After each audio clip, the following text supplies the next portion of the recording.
شكرا يا ربي شكرا هديت قلبي شكرا. Assalamualaikum warahmatullahi wabarakatuh. Waalaikumsalam warahmatullahi wabarakatuh. Sahabat Tawakal Jammi yang dirahmati Allah, dimanapun kalian berada, pada sore hari ini kita ditemani bersama Ustadz Sukron Ma'mun. Ustadz, apa kabar? Alhamdulillah baik. Alhamdulillah. Ini Ustadz, apakah bisa kita meminta selain kepada Allah? Dan yang kedua, apakah kita bisa memanggil orang-orang yang telah lalu, meminta bahwa orang itu sakti, kuat, pahlawan, mendatangi kuburannya, meminta kepadanya? Apakah itu boleh, Ustaz? Mohon penjelasan. Assalamualaikum warahmatullahi wabarakatuh. Waalaikumsalam warahmatullahi wabarakatuh. Alhamdulillah wassalatu wassalamu ala rasulillah amma ba'du. Sahabat tawakal dimana saja Anda berada, bahwa sesungguhnya tidak lain tidak bukan bahwa kita ada umat Islam, kita percaya kepada Allah dan tiada Tuhan selain Allah, maka bermohonlah kepada Allah. Iza sta'anta fasta'in billah. Jika engkau minta pertolongan, maka mintalah kepada Allah. Iza sa'alta fas'alillah. Dan jika engkau ingin bermohon, mohonlah kepada Allah. Jadi apa artinya? Kita tidak boleh memohon, meminta kepada kuburan. Sekalipun kubur itu kita anggap kubur kiai, kubur ulama, kita tidak boleh minta ke situ. Karena orang itu sudah meninggal, orang itu sudah mati. Maka orang yang sudah mati tidak bisa memberi apa-apa. Bahkan dia mengharap doa dari orang-orang soleh dan doa dari anak-anaknya. Jadi tidak ada yang namanya kita datang ke kuburan nyai, nenek, ataupun pak kiai, ataupun nenek moyang kami yang keramat, yang alim, minta kami menang ini, minta kami perlindungan ini, minta kami dengan ini, bermacam-macam permintaan kepada kuburan.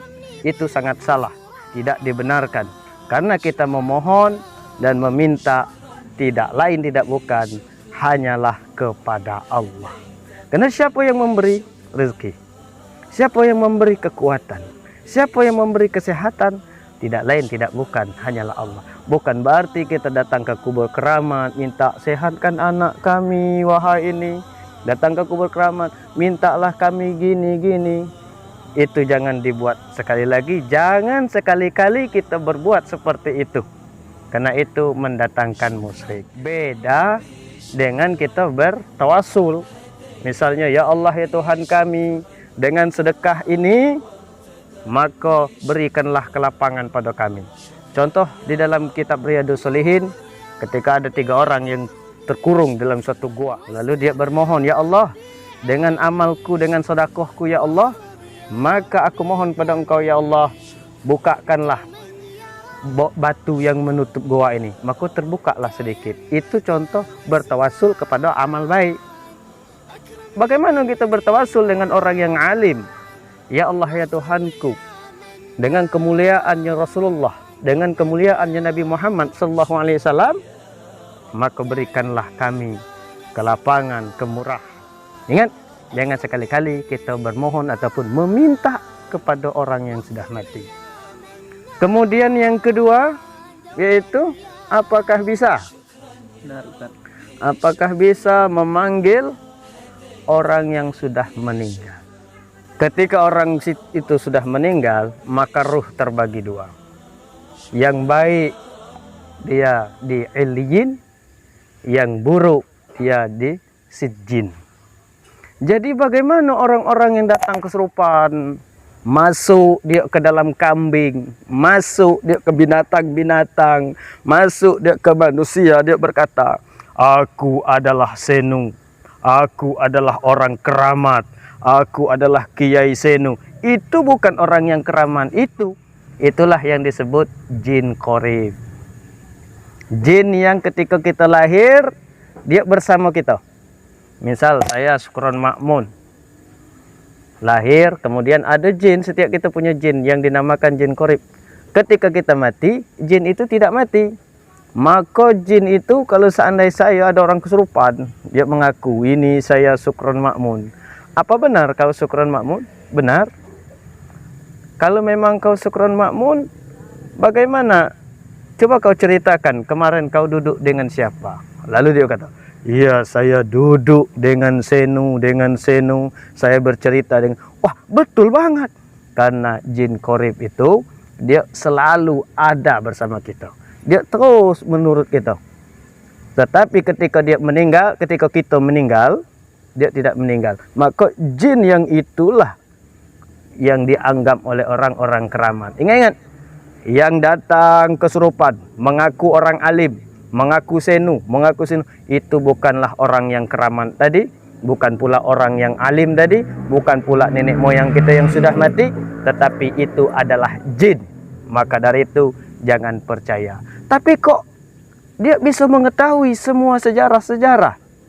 Dia bisa mengetahui semua apa-apa yang ditanya pada zaman dahulu, karena dia hidup zaman kita dulu. Dia bersama dengan orang-orang yang tadi. Tetapi ketika orang itu mati, dia tidak mati dan dia terbang-terbang mencari informasi-informasi. Maka ketika ada orang yang memanggil ruh ataupun ada yang kesurupan yang mengaku dia adalah orang yang alim ataupun orang yang keramat ataupun nenek moyang kita yang sudah meninggal, jangan pernah kita percaya karena itu adalah jin. Mungkin itu yang dapat saya sampaikan. Wallahu a'lam. Terima kasih Ustadz atas penjelasannya, begitu menyentuhkan hati. Betapa banyak di zaman sekarang, dari dahulu hingga sekarang, orang selalu meminta kepada kuburan, benda-benda, banyaklah sesuatu yang menyelimpang. Mungkin sahabat tawakal yang dirahmati Allah, pada sore hari ini cukup sampai di sini pada sore hari ini, sahabat tawakal yang dirahmati Allah. Saya Amirul Mukminin bersama Ustaz Sukron. Mohon maaf jika ada kesalahan. Benarnya dari Tuhan, salahnya dari saya sendiri. Wassalamualaikum warahmatullahi wabarakatuh. شكرا يا ربي شكرا هديت قلبي شكرا